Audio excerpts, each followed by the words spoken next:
नमस्कार, मी किशोर धारगळकर आणि आपण पाहतात धारगळकर मीडिया नेटवर्क। मित्रांनो, भारतीय जनता पक्षाने गेल्या काही वर्षापासून एक स्ट्रॅटेजी म्हणा किंवा एक पॉलिसी अंमलात आणलेली आहे। ही पॉलिसी अशी आहे की विरोधी पक्षातले काही महत्त्वाचे नेते हे आपल्याकडे आणायचे, त्यांना मोठं करायचं, त्यांना सत्ता द्यायची आणि त्यांचे स्वतःचे जे नेते मंडळी आहेत, जी अनेक वर्ष पक्षामध्ये राहून कार्यकर्ता आहेत, अशांना बाजूला ठेवायचं किंवा बाजूला सरायचं। ही एक विचित्र म्हणावी अशी खेळी भारतीय जनता पक्ष विविध प्रदेशात करतो आहे। अगदी तुम्ही ज्योतिरादित्य सिंधिया बघा किंवा जगदंबिका पाल बघा यूपीमध्ये, इथे महाराष्ट्रामध्ये तर परवा अशोक चव्हाणांना घेतलं आणि लगेच त्यांना राज्यसभा पण देऊन टाकली। गणेश नाईक असतील, विखे पाटील असतील, त्यांच्याकडे महसूल खातं आहे।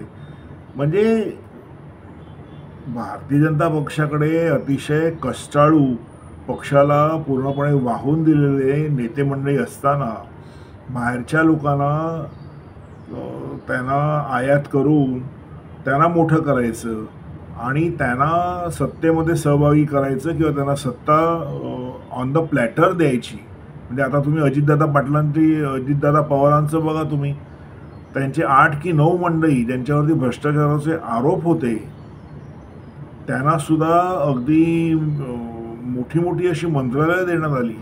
आणि हे कुठेतरी ह्याचा स्फोट मित्रांनो आता हळूहळू व्हायला लागलेला आहे।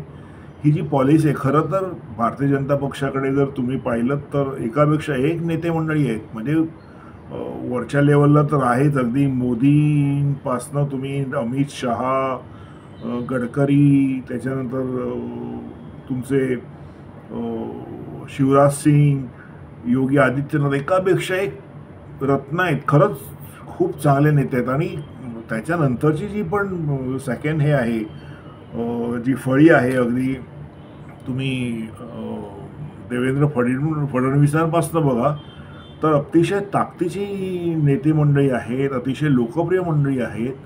पण असं असतं, म्हणजे अनेक असे नेते आहेत जे आपल्याला माहिती नाहीत विविध प्रदेशामध्ये, आणि जे खरंच ज्यांनी भारतीय जनता पक्षाला सत्ता मिळवून देण्यामध्ये मोठा वाटा आतापर्यंत उचललेला आहे। पण आता कुठेतरी एक असं वातावरण निर्माण झालेलं आहे। आता दुसरा एक प्रयोग काही वर्षापासून भारतीय जनता पक्षाने सुरू केला, तो म्हणजे एकदम नवीन अशा व्यक्तीला पूर्ण राज्याची जबाबदारी द्यायची। त्याची सुरुवात झाली गुजरातपासून, त्याच्यानंतर मध्य प्रदेशमध्ये पण तीच स्ट्रॅटेजी अंमलात आणण्यात आली। त्याच्यानंतर तुम्ही बघाल तर राजस्थानमध्ये पण तेच झालं। त्याच्यामुळे जी काही इतर मंडळी आहेत ज्यांनी खरंच, कारण तुम्ही बघा सत्तेच्या राजकारणामध्ये प्रत्येक राजकारणाला असं वाटतं की मला मुख्यमंत्री व्हायचं आहे, मला त्याच्यापेक्षाही पुढे जायचं आहे, आणि त्याच्यात काही वावगं नाही आहे। पण आतापर्यंत असं वाटत असताना सुद्धा भारतीय जनता पक्षामधली जी नेते मंडळी होती ती पक्षशिस्त कधी मोडायची नाही। मोडायचे कोण?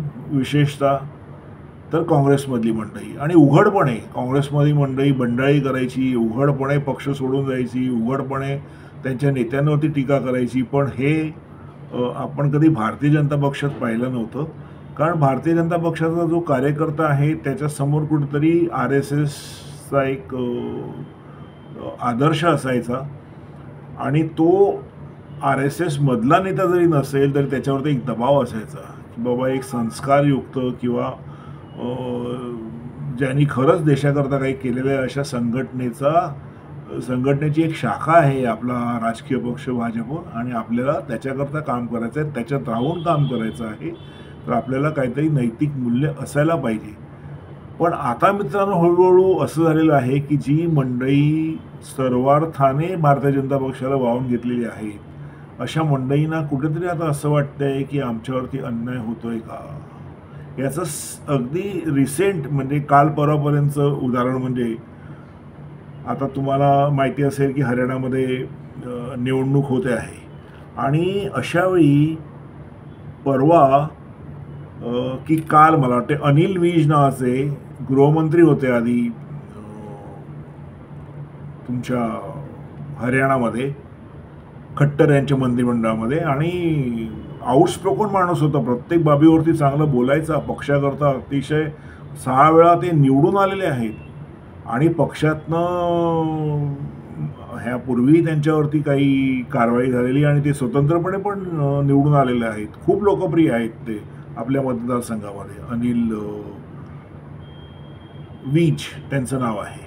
हे अनिल विजनी मित्रांनो एक प्रेस कॉन्फरन्स घेतली जे सहजासहजी भारतीय जनता पक्षामध्ये होत नाही. पक्षात राहून असं करायचं धैर्य किंवा धारिष्ठ अजून फार क्वचित लोकांनी दाखवलं असेल. पक्ष सोडल्यानंतर किंवा पक्षातनं काढल्यानंतर असे प्रकार झाले असते.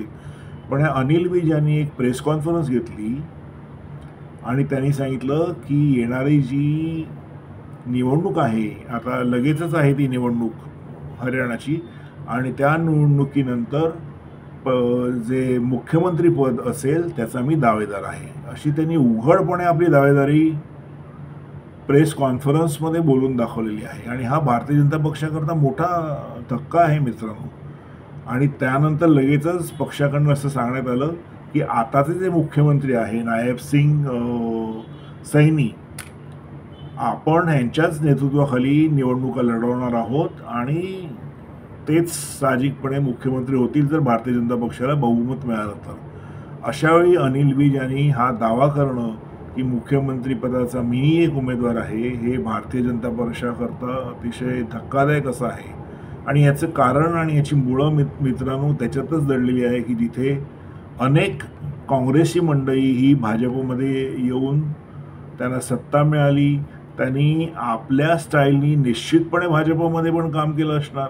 आणि कुठेतरी जे निष्ठावंत आहेत किंवा ज्यांनी अनेक वर्ष काम केलेले आहेत अशी अनिल विज सारखी मंडळी, त्यांना असं कुठेतरी वाटतं आहे की हे काँग्रेसी आयते येतात, आयत्या वेळेवर नागोबा, आणि आमच्या सत्तेचा जी मलाई आहे किंवा जो लोण्याचा गोळा आहे ते घेऊन पळून जातात. आणि त्याला आता कुठेतरी वाचा फुटायला लागलेली आहे. तुम्ही बघा, म्हणजे 240 मिळाल्यानंतर कुठेतरी असं वाटतंय भारतीय जनता पक्षाच्या नेत्यांना सुद्धा की मोदी कुठेतरी कमजोर झाले आहेत का.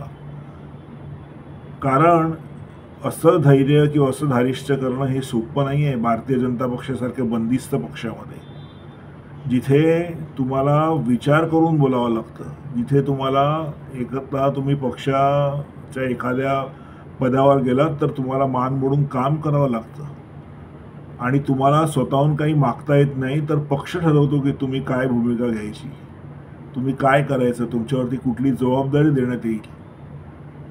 आणि असं असताना अनिल विज यांनी हा जो समज आहे भारतीय जनता पक्षाच्या संदर्भातला की तो एक शिस्तीने चालणारा पक्ष आहे, एक बंदिस्त पक्ष आहे, जिथे कोणीही आपल्या वरिष्ठ नेत्यांना चॅलेंज करत नाही, अशा पक्षामध्ये अनिल विज यांनी बंडखोरी केलेली आहे असं आपण म्हणू नाही शकत. त्यांनी आपला एक दावा मांडलेला आहे. आणि मनोहरलाल खट्टर जे माजी मुख्यमंत्री आहेत त्यांनी असं म्हटलेलं की दावा कोणी करू शकतो, हे ठीक आहे, पण दावा एवढा उघडपणे जर भाजपमध्ये आज होत असेल तर कुठेतरी मला असं वाटतं की म्हणजे अनेक लोक आतापर्यंत म्हणत होते की हळूहळू भारतीय जनता पक्षाची काँग्रेस होत आहे का. पण अनिल विज यांच्या भूमिकेनंतर आणि त्यांच्या पत्रकार परिषदेनंतर असं म्हणायला हरकत नाही की आता बऱ्यापैकी भाजपचं काँग्रेसीकरण झालेलं आहे. आणि हे काही योग्य नाही आहे मित्रांनो. भारतीय जनता पक्षाला एक परंपरा आहे, अगदी मोठमोठ्या वाजपेयींपासून अडवाणींपासूनची एक परंपरा आहे. त्या पक्षात जर अशा रीतीने खुलेपणाने पत्रकार परिषद घेऊन जर एखादा नेता वरिष्ठ नेत्यांना किंवा जी निर्णय घेणारी मंडळी आहेत पक्षामध्ये अशा नेत्यांना जर आव्हान देत असेल तर ही भारतीय जनता पक्षाकरता खूप काळजी करण्याकरता सारखी गोष्ट आहे. आणि मला असं वाटतं की भारतीय जनता पक्षाचे जे समर्थक आहेत त्यांनाही हे आवडणार नाही की भाजपची काँग्रेस व्हावी. कारण आतापर्यंत भाजपची मंडळी जी आहे ती नेहमी काँग्रेसवरती टीका करायची याच्याकरता की तुमच्या पक्षामध्ये काही शिस्त नाही, कोणी कसाही वागतो, कोणी वरिष्ठांविरुद्ध काही बोलतो. पण आज भारतीय जनता पक्षाच्या नशिबी तेच सगळं येत आहे का असं हे अनिल विज यांच्या प्रकरणानंतर दिसतंय. अजून तरी अनिल विज यांच्यावरती काही कारवाई झालेली नाही आहे, कारण काल परवाच हा प्रकार झालेला आहे. पण मला असं वाटतं की जी BJPची परंपरा आहे भारतीय जनता पक्षाची, अगदी यशवंत सिन्हा असेल, आपल्या इकडचे एकनाथ खडसे असतील किंवा सुब्रमण्यम स्वामी असतील, त्यांना जसं बाजूला करण्यात आलं तशी काही भूमिका या जे विज आहेत त्यांच्या बाबतीमध्ये घेण्यात येईल, की त्यांना समजवण्यात येईल आणि हा जो काही तिढा निर्माण झालेला आहे तो सोडवण्याचा प्रयत्न केला जाईल पक्षाकडनं. हे बघणं मित्रांनो उत्कंठावर्धक असेल. आपण बघूच, येणाऱ्या 2-3 दिवसात त्याच्यावरती खुलासे होतीलच पक्षाकडनं, तेव्हा आपण निश्चित बोलू. आता इथेच थांबतो. माझा व्हिडिओ जर तुम्हाला आवडला तर लाईक करा, शेअर करा, माझ्या चॅनलला सबस्क्राईब करा. धन्यवाद.